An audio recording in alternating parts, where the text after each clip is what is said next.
Good afternoon, everyone.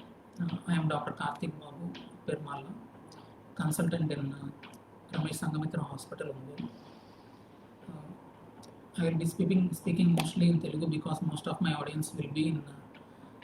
I will be speaking in Telugu because most of my audience will be from local area.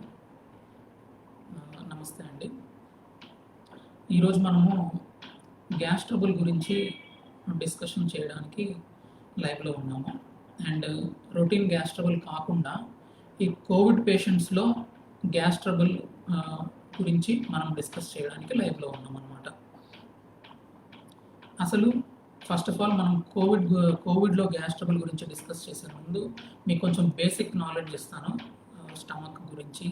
And then దాని function ఏంటి, and gastritis రావడానికి దాంట్లో ఏం తేడా జరిగితే మనకి గ్యాస్ట్రైటిస్ వస్తుంది, వీటికి సంబంధించి నేను మీకు కొంచెం బేసిక్ ఐడియా ఇస్తాను. సో ఫస్ట్ మనము మన డైజెస్టివ్ సిస్టమ్ గురించి చెప్తాను. డైజెస్టివ్ సిస్టమ్ మౌత్ నుంచి స్టార్ట్ అవుతుంది, రెక్టమ్ దాకా అండ్ యానల్ కెనాల్ దాకా ఎండ్ అవుతుంది అనమాట. మౌత్లో మనం తిన్న ఫుడ్ పెద్ద ముద్దల నుంచి చిన్న చిన్న ముద్దలుగా అండ్ పెద్ద మెతుకుల నుంచి చిన్న చిన్న మెతుకులుగా మన నోరులో ఉమ్ములో కలిసిపోయి మెత్తగా అయిపోయి ముక్కల కింద తయారవుతుంది ఫుడ్. అది మన మౌత్ యొక్క ఫంక్షన్. దాని తర్వాత ఆ ఫుడ్ మన ఈసోఫేగస్ ద్వారా, అంటే ఇక్కడ ఫుడ్ పైప్ అని ఉంటుంది, ఆ ఫుడ్ పైప్ ద్వారా మౌత్ నుంచి స్టమక్లోకి ఎంటర్ అవుతుంది అనమాట. ఆ food pipe length approximately 40 centimetres ఉంటుంది. ఆ ఫుడ్ పైప్లో కూడా కొన్నిసార్లు కొన్ని ప్రాబ్లమ్స్ అల్సర్స్ వస్తాయి, బట్ మనము ఈరోజు దాని గురించి డిస్కస్ చేయట్లేదు, మన కేవలం గ్యాస్ ట్రబుల్ గురించి. అండ్ దెన్ ఆ ముక్కలైన ఫుడ్ మౌత్లో నుంచి స్టమక్లోకి వస్తుంది అనమాట. స్టమక్లో ఏం జరుగుతుంది అని అంటే, స్టమక్ అనేది ఆల్మోస్ట్ ఒక 1.5 లీటర్స్ కెపాసిటీ గల ఆర్గన్. అందులో ఏం జరుగుతుందంటే ఫుడ్ గ్యాస్ట్రిక్ జ్యూసెస్తో పాటు మిక్స్ అయిపోయి మెత్తగా అవుతుంది. ఆ మెత్తగా అయిన ఫుడ్ చిన్న చిన్నగా కొంచెం మెతుకుల కింద ఇంకా చిన్న చిన్న పార్టికల్స్ కింద కన్వర్ట్ అవుతుంది అనమాట మన స్టమక్లో. Main function of stomach is churning. Churning అంటే ఏంటంటే చిలకడం. ఇప్పుడు మన ఫుడ్ మన స్టమక్లోకి ఎంటర్ అయినప్పుడు ఈ గ్యాస్ట్రిక్ జ్యూసెస్తో మిక్స్ అయ్యి నేను చెప్పినట్టు మెత్తగా అవుతుంది. ఆ మెత్తగా అయిన ఫుడ్ని స్టమక్ బాగా ప్రెస్ చేసి దాన్ని చిన్న చిన్న పార్టికల్స్ కింద కన్వర్ట్ చేస్తుంది. That is the main function of stomach. దాంతోపాటు స్టమక్కి ఇంకొక ఫంక్షన్ ఏంటంటే కొన్ని ఎంజైమ్స్ని ప్రొడ్యూస్ చేస్తుంది. ఆ ఎంజైమ్స్ వల్ల కొంచెం డైజెషన్ అనేది జరుగుతుంది అనమాట. లైక్ ఇప్పుడు పెప్సిన్ అనే ఎంజైమ్ని ప్రొడ్యూస్ చేస్తుంది. అలాంటి ఎంజైమ్స్ ఏంటంటే ప్రోటీన్ డైజెషన్ని స్టమక్లోనే స్టార్ట్ చేస్తుంది. అది మెయిన్ ఫంక్షన్ ఆఫ్ స్టమక్. దాని తర్వాత స్టమక్ నుంచి ఫుడ్ స్మాల్ ఇంటెస్టైన్లోకి వస్తుంది.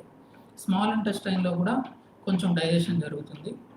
ఆ డైజెషన్ జరిగిన తర్వాత స్మాల్ ఇంటెస్టైన్ చివరి భాగంలో మోస్ట్ ఆఫ్ ది ఫుడ్ అక్కడ అబ్జర్వ్ అయిపోతుంది మన బ్లడ్లోకి. అంటే తిన్న ఫుడ్ అరిగిద్ది అనమాట, మన బ్లడ్లోకి వెళ్ళిపోతుంది.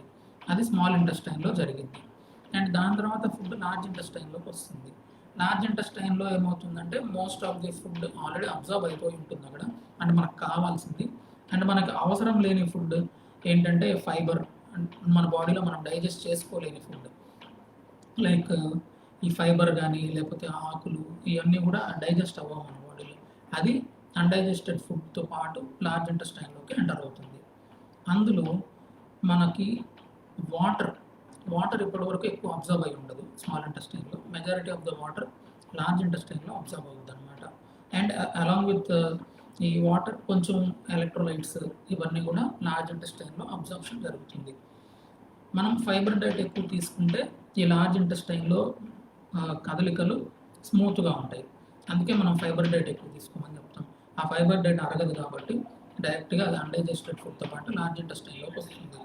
ఆ లార్జ్ ఇంటెస్టైన్లో అన్డైజెస్టెడ్ ఫుడ్తో పాటు ఈ ఫైబర్ అన్డైజెస్టెడ్ ఫుడ్తో పాటు స్మూత్గా పాస్ అయిపోయి మనకి మోషన్లో నుంచి బయటకు వస్తుంది.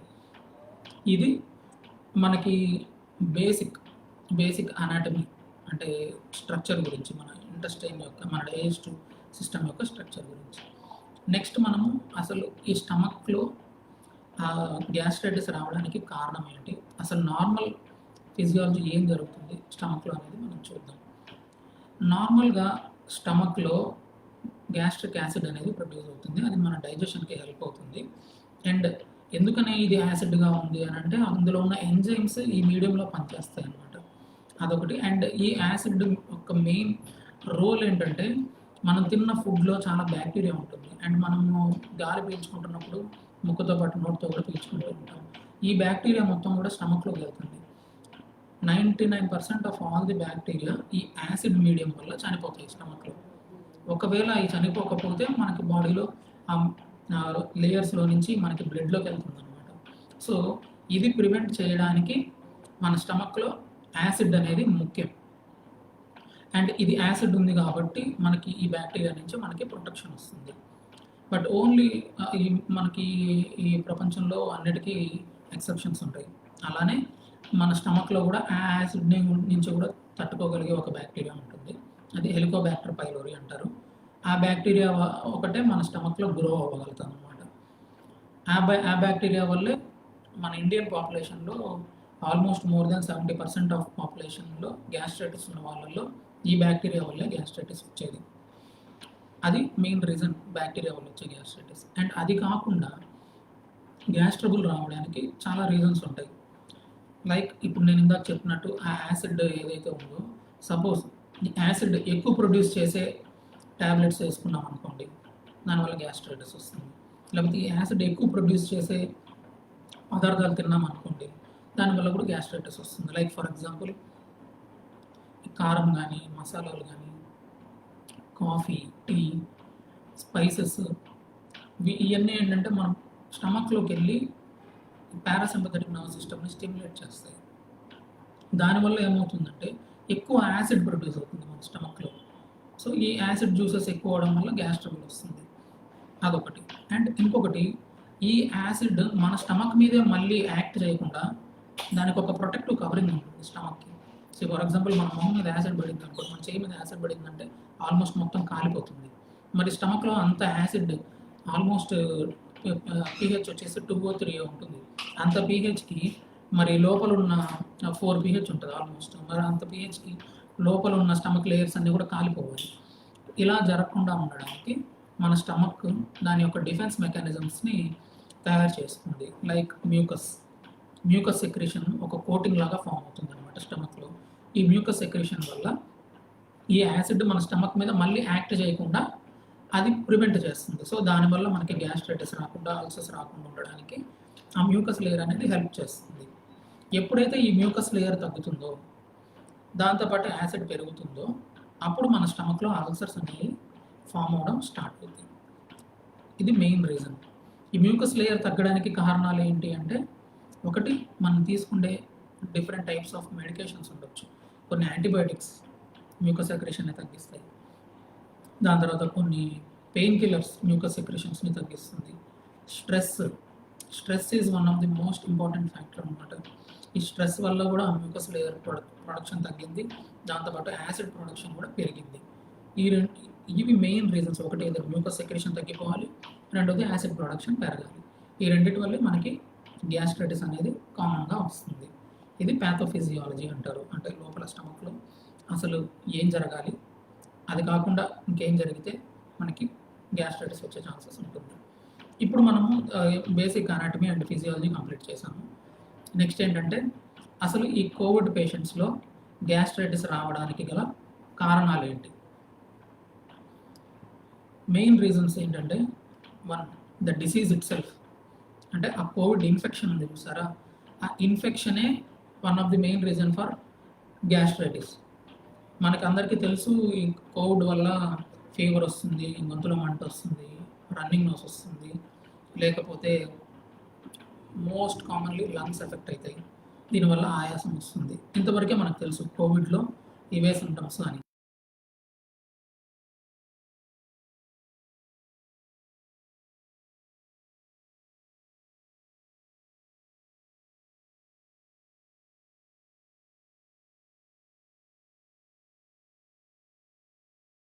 ఈ 2 దే హావ్ సీన్ అంటే అట్‌లీస్ట్ 30%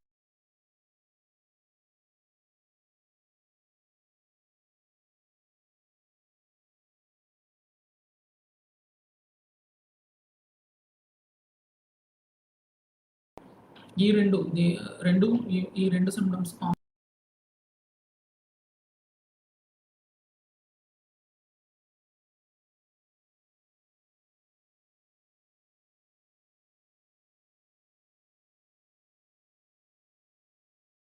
సిమ్టమ్స్ కాదు కదా. ఫీవర్, బాడీ పెయిన్స్, హెడేక్, లేకపోతే రన్నింగ్ నోస్ కానీ, ఆయాసం కానీ ఏమి ఉండవు.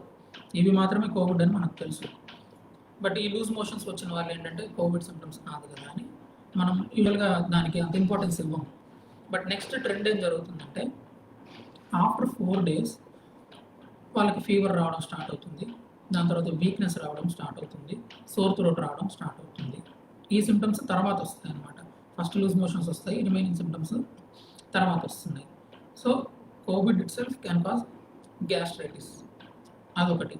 అండ్ ఇంకొకటి ఏంటంటే ఈ గ్యాస్ట్రైటిస్ సిమ్టమ్స్ వచ్చిన వాళ్ళు చాలామంది యూజువల్గా లంగ్ సిమ్టమ్స్ ఎక్కువ రావట్లేదు తర్వాత, అండ్ వాళ్ళకి రికవరీ కూడా బాగుంటుంది. ఎందుకంటే వాళ్ళకి మెయిన్ గ్యాస్ట్రోఇంటెస్టైనల్ ట్రాక్ట్ ఎఫెక్ట్ అవుతుంది. లంగ్స్ అండ్ రిమైనింగ్ ఆర్గన్స్ ఎక్కువ ఇన్వాల్వ్ అవ్వట్లేదు. అంటే ఓన్లీ దీస్ 30% ఆఫ్ పేషెంట్స్ ఎవరికైతే గ్యాస్ట్రిక్ సిమ్టమ్స్తో స్టార్ట్ అయ్యారో వాళ్ళకి మాత్రమే కొంచెం సివియారిటీ తక్కువ వస్తుంది అనేది స్టడీస్ యొక్క అవుట్పుట్. నెక్స్ట్ ఒకటి ఈ వైరస్ ఇన్ఫెక్షన్ వల్ల వచ్చే గ్యాస్ట్రైటిస్. రెండోది ఈ ఇన్ఫెక్షన్ వల్ల మనకి టేస్ట్ అనేది తగ్గుతుంది, స్మెల్ అనేది తగ్గుతుంది, అండ్ అపటైట్ తగ్గిపోతుంది, ఫీవర్ వస్తుంది. వీటన్నిటి వల్ల ఏంటంటే మెజారిటీ ఆఫ్ దెమ్ ఫుడ్ సరిగ్గా తినరు, తిన్నా ఏదో కొంచెం కొంచెం తింటారు. దీనివల్ల గ్యాస్ట్రైటిస్ అనేది వీళ్ళలో ఎక్కువ అవుతుంది. ఆల్రెడీ ఉన్నదానికి మళ్ళీ ఇంకొంచెం యాడ్ అయింది అనమాట. మామూలుగా రోజు మనము అట్లీస్ట్ 3 to 4 times తినాలి. ఎర్లీ మార్నింగ్ 8 o'clock కల్లా బ్రేక్ఫాస్ట్ చేయాలి, ఆఫ్టర్నూన్ 2 కల్లా లంచ్ చేయాలి, అండ్ నైట్ 9 o'clock కల్లా డిన్నర్ అయిపోవాలి. ఎప్పుడైతే ఈ సైకిల్ డిస్టర్బ్ అయ్యి ఎంటీ స్టమక్ మీద మనం ఎక్కువ ఉంటున్నామో అప్పుడు నేను చెప్పినట్టు స్టమక్లో గ్యాస్ట్రిక్ యాసిడ్ అనేది ఆ టైంకి ప్రొడ్యూస్ అయిపోతుంది. మన బాడీలో సర్కేడియన్ రిథమ్స్ అని కొన్ని ఉంటాయి. టైం ప్రకారం లోపల యాసిడ్ అనేది ప్రొడ్యూస్ అవుతుంది. సో లోపల యాసిడ్ మన స్టమక్ మీదే పనిచేయడం స్టార్ట్ అయింది. ఏదైతే మన మొహం మీద యాసిడ్ పడితే కాలిపోతుందో అలానే లోపల స్టమక్లో యాసిడ్ తయారయ్యి స్టమక్ మీదే మళ్ళీ యాక్ట్ అవుతుంది అనమాట. దానివల్ల కూడా అల్సర్స్ వస్తాయి. సో ఈ కోవిడ్ పేషెంట్స్లో ఆకలి తగ్గడం వల్ల అండ్ దెన్ ఈ ఫీవర్ వల్ల, టేస్ట్ తగ్గిపోవడం వల్ల వాళ్ళు ఫుడ్ సరిగ్గా తీసుకోకపోవడం వల్ల గ్యాస్ట్రైటిస్ సిమ్టమ్స్ అనేవి కొంచెం ఇంకా ఎక్కువ అవుతుంది కోవిడ్ పేషెంట్స్లో. అండ్ నెక్స్ట్ రీజన్ ఏంటి గ్యాస్ట్రైటిస్ రావడానికి కోవిడ్ పేషెంట్స్లో? Stress, mental stress is one of the most important contributing factor for gastritis in covid patients. మనకు తెలుసు, ఇప్పుడు సపోజ్ మనకి పాజిటివ్ వచ్చిందంటే ఎంత మెంటల్ అగోనీ ఉంటుంది, అంత డిప్రెషన్లోకి వెళ్తారు. అలాంటిది మరి అడ్మిట్ అయిన పేషెంట్స్ కానీ లేకపోతే కొంచెం సివియారిటీ ఉన్న పేషెంట్స్ కానీ వాళ్ళు ఎంత మెంటల్లీ డిస్టర్బ్ అయి ఉంటారో మీరు ఆలోచించుకో. అంత ఆ మెంటల్ డిస్టర్బెన్స్లో మనం వాళ్ళని ఐసోలేట్ చేస్తాం, హాస్పిటల్స్లో అడ్మిట్ చేస్తాము, అండ్ అటెండర్స్ ఉంటారు, ఎవరు నాట్ అలౌడ్ కదా. అండ్ ఇంట్లో కూడా మనం వాళ్ళని ఐసోలేట్ చేస్తాము, వాళ్ళు ఒక్కళ్ళే ఉంటారు అండ్ డిప్రెషన్లోకి వెళ్తారు. వీటి వల్ల వాళ్ళకి స్ట్రెస్ అనేది తయారవుతుంది. ఈ స్ట్రెస్ వల్ల లోపల యాసిడ్ ప్రొడక్షన్ పెరుగుతుంది. యాసిడ్ ప్రొడక్షన్ పెరగడం వల్ల గ్యాస్ట్రైటిస్ వస్తుంది. అది కూడా one of the major contributing factor for gastritis, that is stress అనేది మనం అవాయిడ్ చేయాలి. మనం ఎలా అవాయిడ్ చేయాలి అని అంటే మనం వాళ్ళకి కౌన్సిలింగ్ ఇవ్వాలి. మనం వాళ్ళని ఐసోలేషన్ అని మాత్రాన మనం మాట్లాడకుండా ఉండడం అలాంటివి చేయకూడదు. ఎప్పటికప్పుడు మనం వాళ్ళకి కౌన్సిలింగ్ చేస్తూ ఉండాలి. అంటే this is just normal infection, ఇది మళ్ళీ తగ్గిపోతుంది అన్నట్టుగా మనం కొంచెం క్లోజ్గా మాట్లాడితే వాళ్ళు స్ట్రెస్ నుంచి బయటకు వస్తారు. అది main. And then next reason and the main reason for gastritis in covid patients వచ్చేసి the medicines which we are using for covid treatment. మనము మెజారిటీ ఆఫ్ హాస్పిటల్స్లో అండ్ సినారియోస్లో మనం యూజ్ చేసే మెడిసిన్స్ ఏంటి అంటే గ్యాస్ట్రైటిస్ తీసుకొచ్చే మెడిసిన్స్. ఒకటి ఫ్యాబిఫ్లూ వాడుతున్నాము, ఫ్యాబిపిరావిర్ అంటారు. రెండోది స్టెరాయిడ్స్ వాడతారు. అండ్ మూడోది యాంటీకోయాగులేషన్కి, అంటే బ్లడ్ థిన్నింగ్తో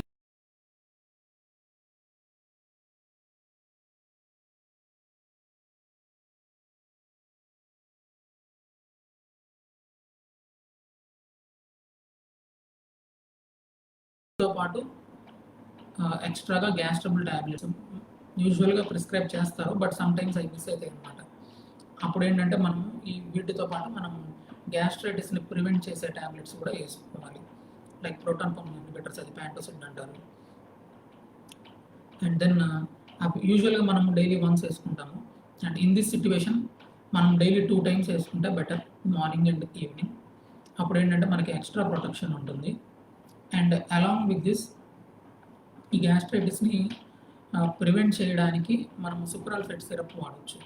ఇందాక నేను చెప్పాను కదా, మ్యూకస్ లేయర్ తగ్గిపోతే అప్పుడు మన స్టమక్ మీద యాసిడ్ అటాక్ చేసి అల్సర్స్ వస్తాయి.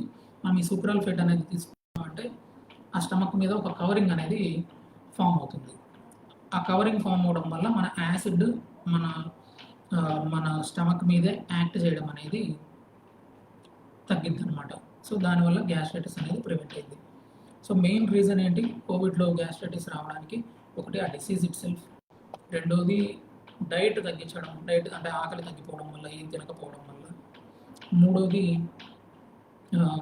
ఈ మెడిసిన్స్ వల్ల, అండ్ ఫోర్త్ వచ్చేసి stress. These are the main reasons మనకి గ్యాస్ట్రైటిస్ రావడానికి గల కారణాలు కోవిడ్లో. ఇప్పుడు మనం కొన్ని క్వశ్చన్స్ చూద్దాము.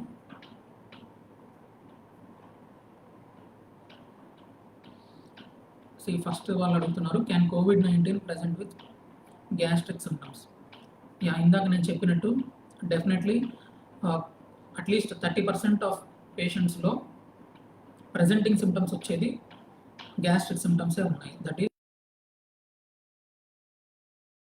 గ్యాస్ ట్రబుల్, అంటే ఎపిగ్యాస్ట్రిక్ పెయిన్ అంటారు, gas trouble and then loose motions. These are 2 presenting symptoms. కొంతమందికి 90% ఆర్ అట్లీస్ట్ 80% ఆఫ్ ఇండివిజువల్స్లో ప్రజెంటింగ్ సిమ్టమ్ వచ్చేసి ఫీవర్, హెడేక్, లేకపోతే running nose or breathing problem. But 30% of పేషెంట్స్లో మాత్రం ఈ కోవిడ్ లూజ్ మోషన్స్ లాగా ప్రెజెంట్ అవుతుంది. యాక్చువల్లీ స్టడీస్ ప్రకారం ఏంటంటే ఈ కోవిడ్ బ్యాక్టీరియా మోషన్ శాంపిల్స్లో అట్లీస్ట్ 1.5 మంత్ వరకు డిటెక్ట్ చేశారు. అందుకే మేము ఎండోస్కోపీస్ అండ్ కొలనోస్కోపీస్ ఈ టైంలో యూజువల్గా అవాయిడ్ చేస్తాము. ఎందుకంటే ఎండోస్కోపీస్ అండ్ కొలనోస్కోపీస్ ఎక్కువ ఎయిరోజాల్ ప్రొడ్యూసింగ్ ప్రొసీజర్స్ అంటారు. ఎయిరోజాల్ అంటే ఇప్పుడు మనం దగ్గితే తుంపర్లు వస్తాయి చూసారా, అలాగా ఎండోస్కోపీ చేసేటప్పుడు పేషెంట్ దగ్గినా కానీ లేకపోతే బయటికి తేపినా కానీ రూమ్ మొత్తం స్ప్రెడ్ అవుతాయి ఆ డ్రాప్లెట్స్ అనేవి. సో ఎండోస్కోపీస్ అండ్ కొలనోస్కోపీస్ యూజువల్గా అట్లీస్ట్ ఒక 1 మంత్ వరకు అవాయిడ్ చేస్తాం అనమాట. This is the reason. Studies ఏం చూపించాయంటే అట్లీస్ట్ ఒక 1 మంత్ వరకు ఈ గ్యాస్ట్రిక్ సెక్రీషన్స్లో అంటే ఉమ్ములో కానీ లేకపోతే మోషన్లో కానీ ఈ వైరస్ని డిటెక్ట్ చేశారనమాట. అది. నెక్స్ట్ ఇంకొకళ్ళు అడుగుతున్నారు, కోవిడ్ పేషెంట్స్లో లూజ్ మోషన్స్ వస్తాయి, ఇది కరెక్టా? ఇప్పుడు నేను చెప్పాను కదా, సేమ్ అదే లూజ్ మోషన్స్ వస్తుంటాయి అట్లీస్ట్ 30% ఆఫ్ ఇండివిజువల్స్లో. వాటరీగా వస్తుంది, అంటే నార్మల్ హార్డ్ స్టూల్స్ కాదు, వాటరీ స్టూల్స్ వస్తాయి. అంటే ఆల్మోస్ట్ మనము బయట ఫుడ్ తింటే ఎలాగైతే వస్తుందో అలాగా, అంటే గ్యాస్ట్రోఎంటరైటిస్ ఎలా అయితే వస్తుందో అలాగే ఇది కూడా ఇంకొక వైరస్ అంతే. అది కూడా వైరల్ ఇన్ఫెక్షన్ ఉంటుంది, ఇది కూడా వైరల్ ఇన్ఫెక్షన్, సేమ్ సిమ్టమ్స్ ఉంటుంది, జస్ట్ దిస్ ఈజ్ ఇంకొక టైప్ ఆఫ్ వైరస్ అంతే. నెక్స్ట్ ఇంకొకరు అడుగుతున్నారు, why are Covid patients getting gastritis? అది ఇందాక చెప్పాను కదండి, గ్యాస్ట్రైటిస్ రావడానికి కోవిడ్లో అట్లీస్ట్ ఒక 5 or 6 రీజన్స్. ఒకటి ఏంటంటే ఆకలి తగ్గడము, ఫుడ్ తినడం తగ్గించడము, దాని తర్వాత stress, and then Covid virus itself can cause gastritis, and then medicines. ఈ మెడిసిన్స్ వల్ల గ్యాస్ట్రైటిస్ అనేది ఎక్కువ అవుతుంది. మెడిసిన్స్లో ఏం మెడిసిన్స్ వల్ల వస్తుంది? ఈ ఫావిపిరావిర్ అనేది వాడతాము, అది యాంటీవైరల్ డ్రగ్ అనమాట, వస్తుంది. అండ్ ఆల్మోస్ట్ మనం డైలీ అది 800 mg పొద్దున, 800 mg ఈవినింగ్ వాడాల్సి వస్తుంది, అంటే పొద్దున 2 టాబ్లెట్స్.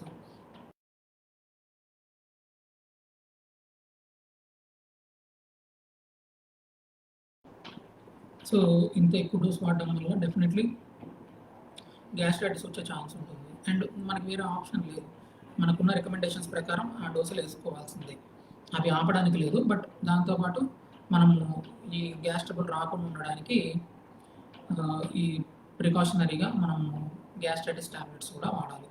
అండ్ ఇంకో మెడిసిన్ ఏంటంటే main anti clotting, I mean clotting ఆపే టాబ్లెట్స్ అనమాట. లైక్ యాస్పిరిన్ కానీ, క్లోప్టాబ్ కానీ, కొంతమంది యాస్పిరిన్ వాడుతున్నారు, కొంతమంది క్లోప్డాగ్రిల్ వాడుతున్నారు, కొంతమంది ఈ డాబిక్లాటన్ వాడుతున్నారు అనమాట. డాబిగాట్రాన్ అంటారు. ఇవి ఎందుకు వాడుతున్నారు అని అంటే కోవిడ్ పేషెంట్స్లో బ్లడ్ క్లాటింగ్ టెండెన్సీ అనేది చాలా ఎక్కువ ఉంది. దానివల్ల ఈ బ్లడ్ క్లాటింగ్ టెండెన్సీని తగ్గించడానికి ఈ యాంటీకోయాగులేషన్ మెడిసిన్స్ వాడాలి. వాడకపోతే ఏమవుతుందంటే లాస్ట్ వేవ్లో చాలా కేసెస్, ఆల్మోస్ట్ కొన్ని lakhs of cases have been reported in literature that covid పేషెంట్స్లో అంటే ఎక్కువ సివియారిటీ వచ్చిన వాళ్ళలో హార్ట్ అటాక్ ఇన్సిడెన్స్ పెరిగింది. అండ్ దెన్ బ్రెయిన్లో బ్లడ్ క్లాట్ అయ్యే ఇన్సిడెంట్స్ పెరిగాయి అన్నమాట. దాని తర్వాత ఏమైందంటే రీసెర్చ్లో వాళ్ళు ఏం డిసైడ్ చేశారంటే ఈ కోవిడ్ వల్ల బాడీలో డీహైడ్రేషన్ అనేది ఎక్కువ అవుతుంది. డీహైడ్రేషన్ ఎక్కువ అవడం వల్ల హైపర్ కోయాగులబుల్ స్టేట్ అంటే క్లాటింగ్ కెపాసిటీ బ్లడ్లో పెరుగుతుంది మన ఈ కోవిడ్ ఇన్ఫెక్షన్లో. దానివల్ల బాడీలో అన్ని చోట్ల బ్లడ్ క్లాటింగ్ అనేది స్టార్ట్ అవుతుంది అన్నమాట. ఈ క్లాటింగ్ అనేది స్టార్ట్ అవడం వల్ల హార్ట్లో కనుక క్లాట్ అయితే హార్ట్ అటాక్ వచ్చే ఛాన్స్ ఉంటుంది. బ్రెయిన్లో కనుక క్లాట్ అయితే స్ట్రోక్ వచ్చే ఛాన్స్ ఉంటుంది అనమాట. స్ట్రోక్ అంటే paralysis.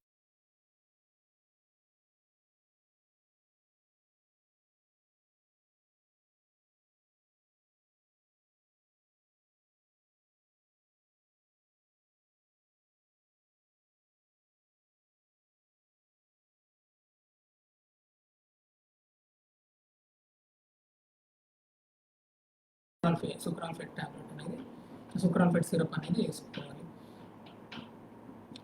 Next should take gastritis treatment for long time. Gastritis treatment ఎక్కువ రోజులు తీసుకోవాలా అని అడుగుతున్నారు. సో ఫస్ట్ వేవ్లో మా ఎక్స్పీరియన్స్ నుంచి మాకేమవుతుందంటే యూజువల్గా ట్యాబ్లెట్స్ వేసుకున్న తర్వాత అట్లీస్ట్ 2 వీక్స్ 3 వీక్స్ బాగా ఇబ్బంది పడుతున్నారు గ్యాస్ట్రైటిస్ వల్ల. మోస్ట్ ఆఫ్ దెమ్ ఈ ఫస్ట్ వేవ్లో కోవిడ్ ట్రీట్మెంట్ తీసుకున్న వాళ్ళు 50% వాళ్ళకి గ్యాస్ట్రైటిస్ సిమ్టమ్స్ వచ్చాయి. ఆల్మోస్ట్ మన ఓపీలో డైలీ చూసే వాళ్ళలో మోర్ దాన్ 50% వాళ్ళు ఈ కోవిడ్ గ్యాస్ట్రైటిస్తో వచ్చిన వాళ్ళు ఎక్కువ మంది ఉన్నారు. అండ్ ఇన్ మై అబ్జర్వేషన్ ఏంటంటే వాళ్ళకి జస్ట్ ఒక 2 to 3 వీక్స్ మనం కనుక ఈ గ్యాస్ట్రైటిస్ ట్రీట్మెంట్ కరెక్ట్గా చేస్తే వాళ్ళకి ఈ సిమ్టమ్స్ అనేవి తగ్గిపోతున్నాయి. దాని తర్వాత మళ్ళీ ఆల్మోస్ట్ వాళ్ళు రివ్యూ కూడా రావట్లేదు. ఇది పర్మనెంట్గా డ్యామేజ్ చేసే ఇదిలాగా లేదు, డిసీజ్ లాగా లేదు. జస్ట్ మనము ఆ సిమ్టమ్స్ వచ్చినప్పుడు ట్రీట్మెంట్ స్టార్ట్ చేసుకుంటే అది ఆల్మోస్ట్ ఒక 2 to 3 వీక్స్లో అది సెట్ అయిపోతుంది గ్యాస్ట్రైటిస్ వరకు. అది సో ఈ గ్యాస్ట్రైటిస్ ట్రీట్మెంట్ లైఫ్ లాంగ్ వాడాల్సిన అవసరం కానీ మరి ఎక్కువ రోజులు వాడాల్సిన అవసరం కానీ లేదు. బట్ మనం ఆ టైంలో సరిగ్గా ట్రీట్మెంట్ తీసుకోక దాన్ని వదిలేస్తే మాత్రం అది ఇంకా ఎక్కువ అయ్యి మనకి ఇంకా ఎక్కువ ప్రాబ్లమ్స్ క్రియేట్ చేసే ఛాన్స్ ఉంటుంది. సో గ్యాస్ట్రైటిస్ సిమ్టమ్స్ వచ్చినప్పుడు మనం కరెక్ట్గా తీసుకుంటే చాలు. నెక్స్ట్ ఇంకొకళ్ళు అడుగుతున్నారు, ఈ స్టిరాయిడ్స్ వాడతారు కదండి, ఆ స్టిరాయిడ్స్ వల్ల సైడ్ ఎఫెక్ట్స్ ఏంటి కోవిడ్ పేషెంట్స్కి అని అడుగుతున్నారు. థియరిటికల్లీ స్టిరాయిడ్స్ వల్ల అట్లీస్ట్ ఒక 20 డిఫరెంట్ టైప్స్ ఆఫ్ కాంప్లికేషన్స్ ఉన్నాయి. బట్ అందరిలో అన్నీ రావాలని లేదు. అండ్ ఇన్సిడెన్స్ కూడా చాలా తక్కువ ఉంటుంది. సపోజ్ ఇప్పుడు మనం ఒక 100 మందికి వాడే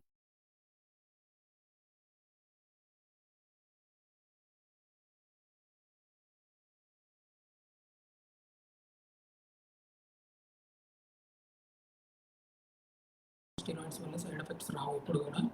2 months 3 months అలా ఇంకా ఎక్కువ వాడితేనే కంటిన్యూస్గా అప్పుడు స్టిరాయిడ్స్ వల్ల సైడ్ ఎఫెక్ట్స్ వస్తాయి.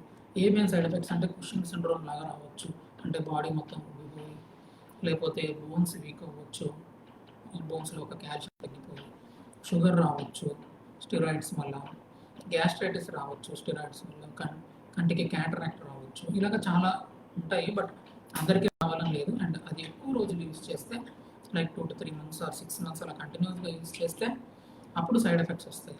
బట్ ఏంటంటే కొన్ని చోట్ల ఈ కోవిడ్ ట్రీట్మెంట్‌లో స్టెరాయిడ్స్ వల్ల వచ్చే వన్ మోర్ కాంప్లికేషన్ ఏంటంటే ఈ సైనసైటిస్ వస్తుంది. ఫంగల్ సైనసైటిస్, మ్యూకర్మైకోసిస్ అంటున్నారు. అది ఈ మధ్య ఇన్సిడెన్స్ అనేది పెరిగింది. ఎందుకంటే 1 ఆర్ 2 ట్రీట్మెంట్ రెజిమ్స్‌లో very high dose of steroids ఇస్తున్నారు. ఇనీషియల్‌గా చేసిన స్టడీస్‌లో ఇవ్వాలని ఉంది. అలా ఇవ్వడం వల్ల very high doses of steroids and frequency చాలా ఎక్కువ ఇవ్వడం వల్ల అండ్ దాంతోపాటు పేషెంట్‌కి షుగర్ ఉండి, ఇమ్యూనిటీ తక్కువ ఉన్నా, లేకపోతే వాళ్ళు ఏదన్నా హెచ్ఐవి ప్రాబ్లమ్‌తో బాధపడుతున్నా, లేకుంటే క్యాన్సర్ వల్ల క్యాన్సర్ మెడికేషన్స్ యూజ్ చేస్తున్నా, ఇలాగ ఇమ్యూనిటీ తక్కువ ఉన్న వాళ్ళల్లో స్టెరాయిడ్ డోస్ ఎక్కువ వాడితే అప్పుడు ఈ సైనసైటిస్ వచ్చే ఛాన్సెస్ ఉంది అన్నట్టుగా స్టడీస్ చెప్పాయి. అండ్ కేసెస్ కూడా ఈ మధ్య పెరుగుతున్నాయి.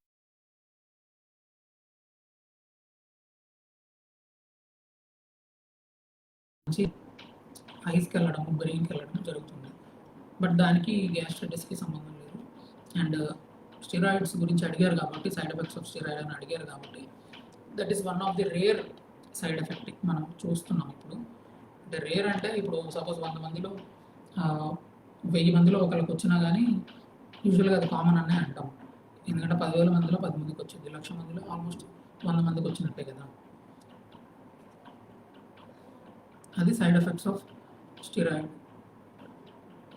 ఇంకొకళ్ళు అడుగుతున్నారు, ఈ కోవిడ్ పేషెంట్స్లో హార్ట్ అటాక్ అండ్ పెరాలసిస్ వస్తుంది కామన్గా, దానికి రీజన్ ఏంటి అని అడుగుతున్నారు.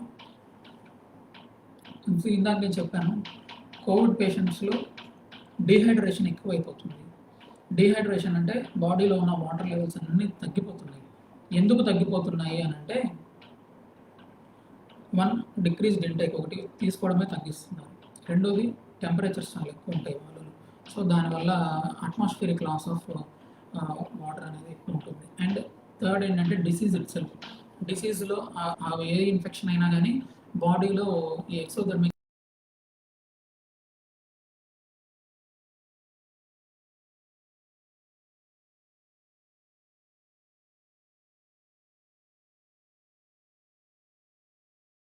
పెరగడం వల్ల బ్లడ్ అనేది హైపర్ కోయాగులబుల్ స్టేట్, అంటే క్లాటింగ్ టెండెన్సీ పెరిగిపోద్ది మన బాడీలో.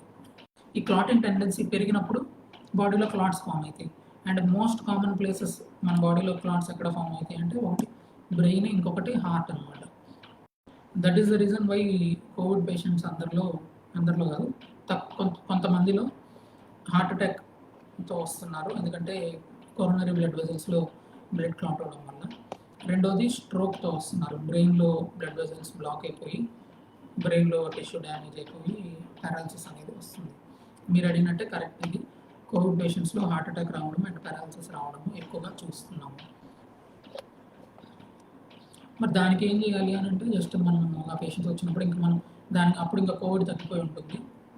దానికి తగ్గట్టుగా మనం కోయాగులెంట్స్, యాంటీ కోయాగులెంట్స్ బ్యాలెన్స్ చేసుకుంటూ చూసుకోవాలి. మనం ఆ టైంలో ఐఎన్ఆర్ అని అంటారు, దాన్ని చూసుకుంటూ దానికి యాంటీ కోయాగులేషన్ ట్రీట్మెంట్ ఇచ్చుకుంటూ ఉండాలి.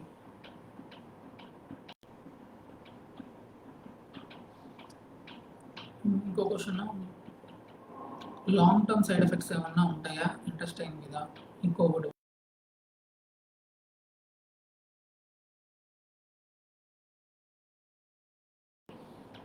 బ్రెయిన్లో బ్లడ్ క్లాట్ అవుతుంది. బట్ ఇప్పటి వరకు ఆల్మోస్ట్ లాస్ట్ 1 year నుంచి చూస్తున్నాము, స్టమక్లో బ్లడ్ క్లాట్ అయ్యి వచ్చిన కేసెస్ అయితే చాలా చాలా తక్కువ, ఆల్మోస్ట్ నెగ్లిజిబుల్ అని చెప్పొచ్చు. యూజువల్గా ఇంటెస్టైన్కి వెళ్ళే blood superior mesenteric artery and superior mesenteric vein అని అంటారు. ఇవి main blood vessels, coeliac trunk అని అంటారు. ఇప్పుడు హార్ట్లో, బ్రెయిన్లో బ్లడ్ క్లాట్ అయినట్టు ఇంటెస్టైన్కి వెళ్ళే బ్లడ్ కూడా యూజువల్గా క్లాట్ అవ్వాలి. మన బాడీలో హయ్యర్ క్లాటింగ్ కెపాసిటీ ఉంటాయి. బట్ ఎందుకో తెలీదు, మన ఇంటెస్టైన్కి వెళ్ళే బ్లడ్ మాత్రం క్లాట్ అవ్వట్లేదు. ఇంకా స్టడీస్ జరుగుతున్నాయి. We don't know the reason why ఇంటెస్టైన్స్కి వెళ్ళే బ్లడ్ మాత్రం ఎందుకు క్లాట్ అవ్వట్లేదు అని. చాలా very very very few cases report అయ్యాయి, ఇంటెస్టైన్స్కి వెళ్ళే బ్లడ్ క్లాట్ అయ్యే cases. So long term side effects అయితే ఇంటెస్టైన్ మీద ప్రస్తుతానికి లేవనే చెప్పుకోవాలి. మరి గ్యాస్ట్రైటిస్ని ప్రివెంట్ చేయడానికి ఏం చేయాలి కోవిడ్ పేషెంట్స్లో? నేను ఇందాక చెప్పాను కదా, కారణాలు ఏమున్నాయో అవి ఆపుకోవాలి. కారణాలు ఒకటి నేను చెప్పాను కదా, decreased diet during disease. Diet తగ్గకుండా చూసుకోవాలన్నమాట. అంటే మనకి ఆ టైంలో చాలా కష్టం చెప్పడం, టేస్ట్ లేనప్పుడు, స్మెల్ లేనప్పుడు, మన బాడీలో టెంపరేచర్ ఎక్కువ ఉన్నప్పుడు, డీహైడ్రేట్ అయి ఉన్నప్పుడు డెఫినెట్లీ ఎవరికైనా కూడా ఆకలి అనేది తగ్గిపోతుంది. మనము టైంకి తినడం,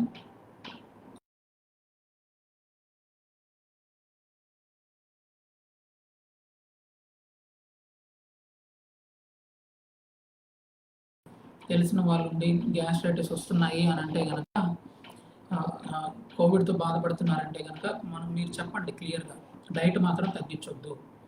డైట్ తగ్గిస్తే గ్యాస్ట్రైటిస్ వచ్చే ఛాన్సెస్ ఎక్కువ ఉంది. ఒక ప్రాబ్లంతో పాటు ఇంకొక ప్రాబ్లం కూడా యాడ్ అయింది.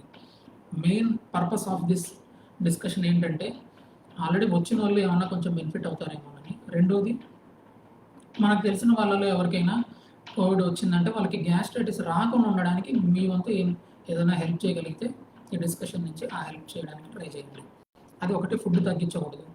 రెండోది ఏంటంటే స్ట్రెస్ లెవెల్స్ అనేది తగ్గించుకోవాలి. స్ట్రెస్ లెవెల్స్ ఇంకా మనం సర్ది చెప్పుకోవడమే. స్ట్రెస్ లెవెల్స్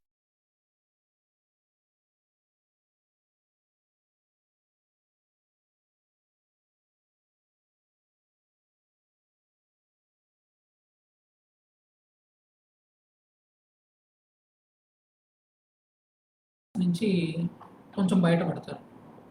అదొకటి, హౌ టు ప్రివెంట్ గ్యాస్ట్రైటిస్ అంటే. అండ్ ఇంకొకటి మెయిన్, మనం ఈ టాబ్లెట్స్ అన్ని తీసుకుంటున్నాం కాబట్టి దాంతోపాటు డాక్టర్ మనకి ప్రిస్క్రైబ్ చేసిన దాంట్లో గ్యాస్ ట్రబుల్ రిలేటెడ్ ట్యాబ్లెట్స్ ఉన్నాయో లేదో చెక్ చేసుకోవడం. ఏమేమి ట్యాబ్లెట్స్ అంటే, 1 ప్యాంటోప్రోజోల్, రెండోది డయానిటిడిన్. ఈ రెండు డెఫినెట్లీ ఉంటాయి. మోస్ట్ ఆఫ్ ద టైమ్స్ ఈ రెండిట్లో ఏదో ఒకటి ఉండాల్సిందే. యూజువల్గా మనం రోజుకి ఒకసారి వేసుకుంటారు. బట్ నేను ఏం ప్రిస్క్రైబ్ చేస్తానంటే, బెటర్ రోజుకి 2 సార్లు వేసుకుంటే బెటర్. పొద్దున ఒకటి, సాయంత్రం ఒకటి, బిఫోర్ ఫుడ్.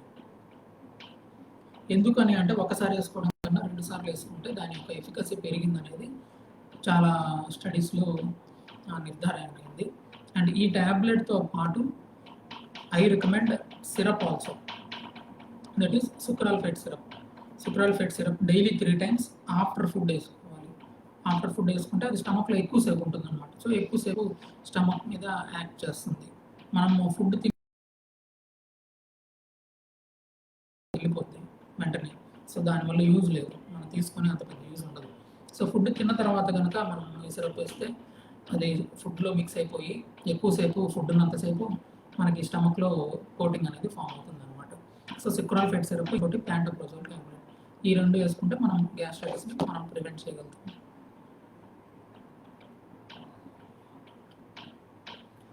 ఫుడ్ రెస్ట్రిక్షన్స్ ఏమైనా ఉన్నాయా అని అడుగుతున్నారు. ఫుడ్ రెస్ట్రిక్షన్స్ అనేది ఇంపార్టెంట్, ఒకటి ప్రివెంట్ చేయడానికి, రెండోది వచ్చిన తర్వాత ట్రీట్మెంట్కి. అసలు మనకి గ్యాస్ట్రైటిస్ రాకుండా ప్రివెంట్ ఎలా చేయాలి ఫుడ్ వల్ల అంటే, మనం ఎక్కువ ఫ్రూట్స్ తీసుకోవాలి. ఫ్రూట్స్ తీసుకుంటే అందులో యాంటీ ఆక్సిడెంట్స్ ఎక్కువ ఉంటాయి. అండ్ దెన్ మల్టీవిటమిన్ ట్యాబ్లెట్స్ వేసుకుంటూ ఉండాలి. మల్టీవిటమిన్ ట్యాబ్లెట్స్ కన్నా ఫ్రూట్స్ బెటర్, ఎందుకంటే ట్యాబ్లెట్స్ అవసరం లేదు కదా.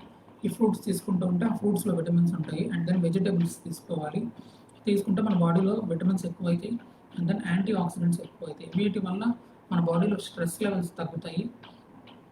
అట్ ద సేమ్ టైం ఈ గట్ మ్యూకోసల్ బ్యారియర్ అంటారు, అంటే ఇందాక నేను చెప్పాను కదా, ఆ మ్యూకస్ లేయర్ ప్రొడక్షన్ అనేది పెరిగిద్ది.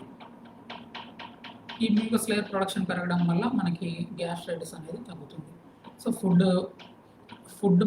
ఫుడ్ చేంజెస్ ఏంటి అంటే, ఇది ఫ్రూట్స్ ఎక్కువ తీసుకోవాలి, వెజిటేబుల్స్ ఎక్కువ తీసుకోవాలి. అంటే ఏం తీసుకోకూడదు అని అంటే, కారం తగ్గించాలి, స్పైసీ ఫుడ్, మసాలా తగ్గించాలి. అండ్ దెన్ కాఫీలు, టీలు అవాయిడ్ చేయడానికి ట్రై చేయండి. గ్యాస్ ఐటమ్స్ తగ్గించండి, కూల్ డ్రింక్స్ కానీ. ఇవి మెయిన్. ఇవి తగ్గిస్తే యూజువల్గా మనకి సిమ్టమ్స్ అనేవి, మన గ్యాస్ట్రైటిస్ నుంచి తప్పించుకోవచ్చు. అది మెయిన్ రీజన్. మెయిన్ టిప్స్ అన్నమాట. ఇవి డెఫినెట్లీ నార్మల్గా కూడా మీరు ఫాలో అయితే గ్యాస్ట్రైటిస్ రాకుండా ఉంటుంది. అండ్ ఈ కోవిడ్ టైంలో పర్టికులర్లీ మనం ఈ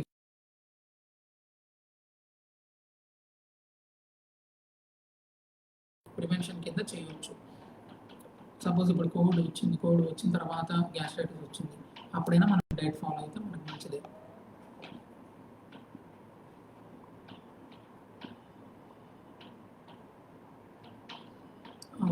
ఇంకొక డౌట్ ఏంటంటే సలైవా వల్ల కోవిడ్ వస్తుందా అని అడుగుతున్నారు.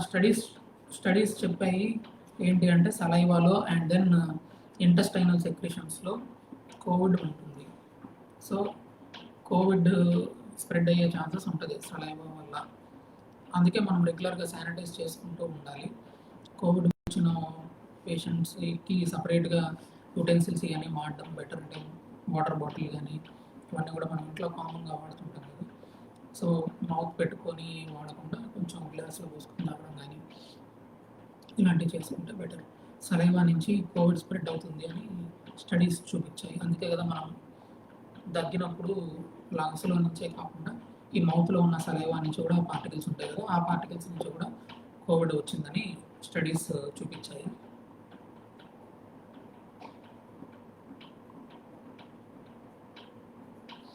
ఇంకొకరు అడుగుతున్నారు, నాకు సివియర్ గ్యాస్ట్రబుల్ వస్తుంది, ఎండోస్కోపీ చేసుకుంటే ఏమన్నా యూజ్ ఉందా అని.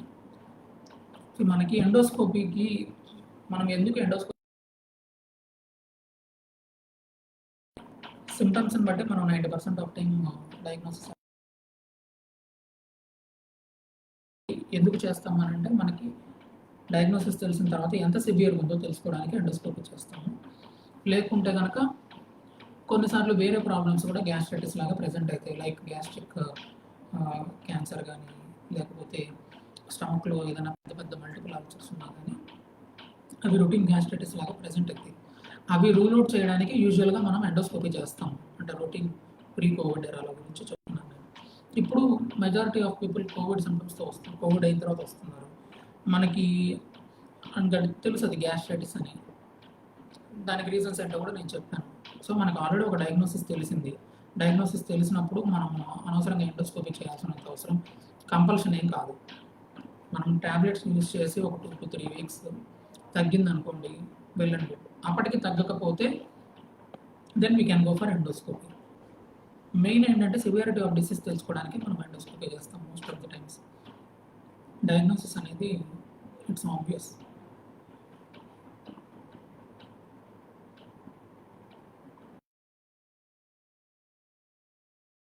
మోషన్స్ వస్తున్నాయి కదా, అవి తగ్గడానికి ఏం చేయాలి అని.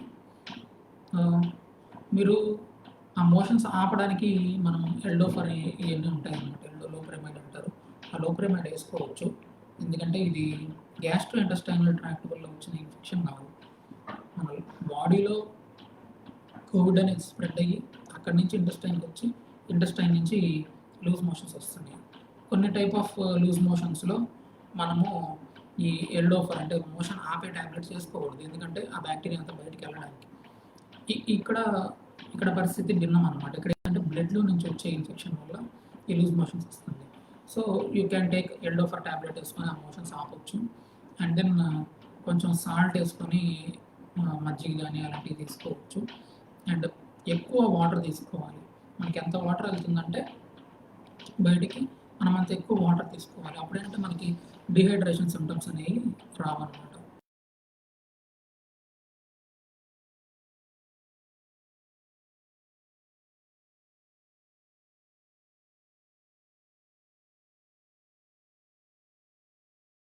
సిమ్టమ్స్ అనేవి కంట్రోల్ అయిపోయి ఇంకా కోవిడ్ సిమ్టమ్స్ అనేవి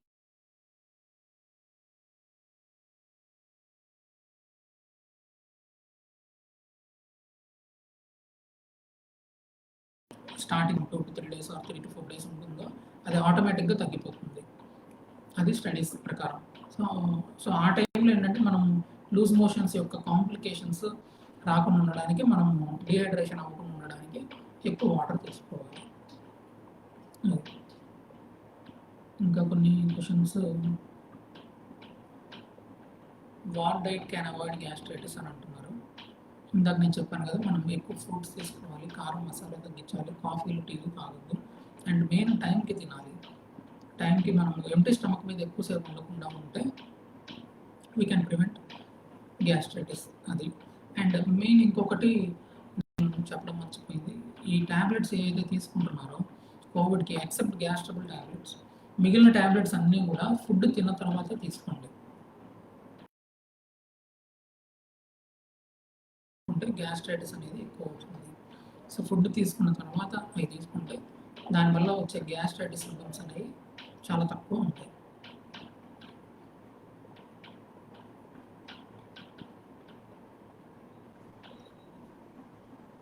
సో అది ఇంకా ఐ థింక్ ఆల్మోస్ట్ అన్ని క్వశ్చన్స్ మనం ఆన్సర్ చేసాము. ఇంకొకరు అడుగుతున్నారు, I have stomach upset during COVID when I had recovered and my stomach is okay now. What specific symptoms I had to look for now to know if there are any other effects? So stomach upset అంటే యూజువల్గా నాకు తెలిసి మీకు ఆ టైంలో stomach bloating కానీ లేకపోతే తేపులు ఎక్కువ రావడం కానీ ఈ సిమ్టమ్స్ అన్నీ వచ్చి ఉంటున్నాయి. అవి దాని నుంచి మీరు రికవర్ అయ్యారు. అండ్ యూజువల్గా అది కోవిడ్ వల్ల వచ్చిన సిమ్టమ్స్ అయితే కనుక మీరు ట్యాబ్లెట్స్ వేసుకొని ఉంటే యూజువల్ 2 to 3 వీక్స్లో సెట్ అయిపోతుంది. అండ్ నౌ మీరు ఏ సిమ్టమ్స్ కోసం, మీ స్పెసిఫిక్ క్వశ్చన్ ఏంటంటే ఇంకా ఏదన్నా సిమ్టమ్స్ కోసం నేను చూడాలా చూడండి. లైక్ తేపులు ఎక్కువ రావడము, యాసిడ్ అనేది చెస్ట్లోకి రావడము, లేకపోతే పొట్ట ఉబ్బ. నెక్స్ట్ ఇంకా వేరే సిమ్టమ్స్ ఏంటంటే మనకి బ్లాక్ కలర్ వామిటింగ్స్ ఏమైనా అవుతున్నాయా, లేకపోతే బ్లాక్ కలర్ మోషన్ ఏమైనా వస్తుందా అది చూసుకోండి. ఎందుకు అని అంటే ఈ కోవిడ్లో మనం యాంటీకోయాగులేషన్ ట్యాబ్లెట్స్ వాడుతుంటాం కదా, దాంతోపాటు గ్యాస్ట్రైటిస్ వచ్చిందంటే there are more chances of bleeding in the stomach. స్టమక్లో బ్లీడింగ్ ఏంటంటే దేర్ ఆర్ ఓన్లీ 2 ways. ఒకటి పైనుంచి అయినా రావాలి బ్లీడింగ్, లేకపోతే కింద నుంచి అయినా రావాలి. పైనుంచి అంటే వామిటింగ్లో బ్లాక్ కలర్లో వామిటింగ్ రావచ్చు, మోషన్ అంటే బ్లాక్ కలర్లో రావచ్చు. ఈ రెండు కనుక వచ్చాయి అని అంటే మనకు స్టమక్లో ఏదో బ్లీడింగ్ అవుతుందని అర్థం. ఈ సిమ్టమ్స్ కనుక వస్తే you should undergo endoscopy immediately. Endoscopy చేయాలి అర్జెంటుగా. ఎండోస్కోపీ చేసి లోపల అది ఎక్కడి నుంచి బ్లీడింగ్ అవుతుందో చూసి దానికి తగ్గట్టు స్పెసిఫిక్గా మనం ట్రీట్మెంట్ తీసుకోవాలి. అది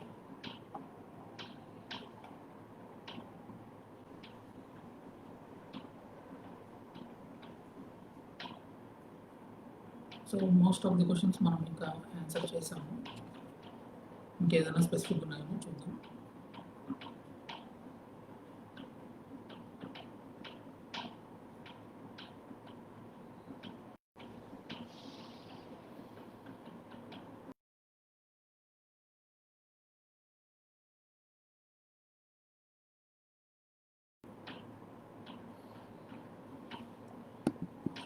ఓకే ఫైన్, ఆల్మోస్ట్ అన్ని క్వశ్చన్స్ ఆన్సర్ చేశాము. ఇంకేదన్నా డౌట్స్ ఉంటే మీరు అడగచ్చు.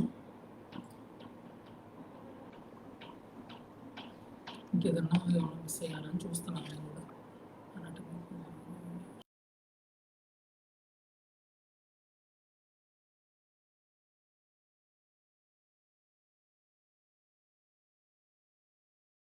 ఇంకేదన్నా మనకి జనరల్గా హెల్ప్ఫుల్ అయ్యే టాపిక్ ఏదన్నా తీసుకొని మళ్ళీ I come back to you. Okay, thank you.